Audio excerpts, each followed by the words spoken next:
Додека него притиснат зеленото копче во собранието за техничката влада, ВМРО ДПМН ќе бидат без министри во неа.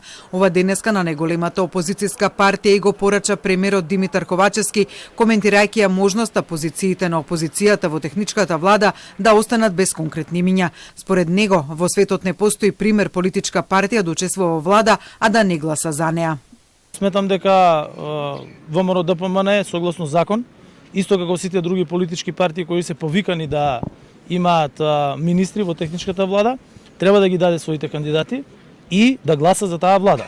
Доколку ВМРО ДПМН реши да не гласа за таа влада, тогаш сметам дека тие места треба да останат празни, мандатарот да предложи влада во кој што тие места ќе бидат упразнети и во моментот кога ВМРО ДПМН ќе реши да ја поддржи владата, тогаш наредниот ден ќе може мандатарот да предложи и во истиот ден да се изгласаат министрите кои што на нив им следуваат.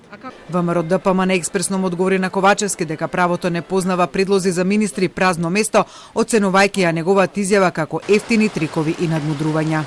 ВМРО ДПМН прифати да учествува во техничката влада, без да го гласа техничкиот премиер Џафери од ДУИ.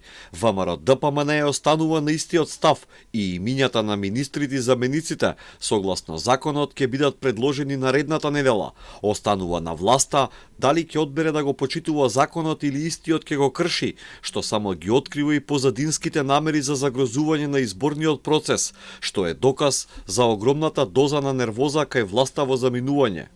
Освен што нема да гласаат за Талат Џафери за премиер на техничката влада, лидерот на ВМРО ДПМН Христијан Мицкоски пред неколку дена најави дека министрите од неговата партија нема ниту да му даваат отчет на Џафери како технички премиер, односно дека нема да присуствуваат на владините седници кои ќе ги води Џафери, туку ќе ги спраќаат замениците министри. Ковачевски денеска на ова состав дека опозицијата 4 години го блокирала собранието, но владата е извршно тело.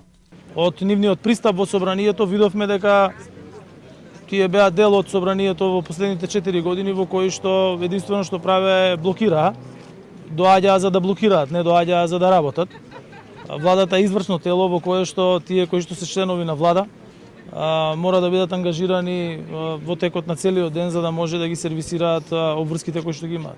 Според раковникот за парламентарните избори закажани за 8 мај, за техничката влада треба да се гласа 100 дена пред изборите, односно до 28 јануари. Претходно, Џафери, кој ќе ја предводи техничката влада, треба да поднесе оставка од функцијата председател на собранието.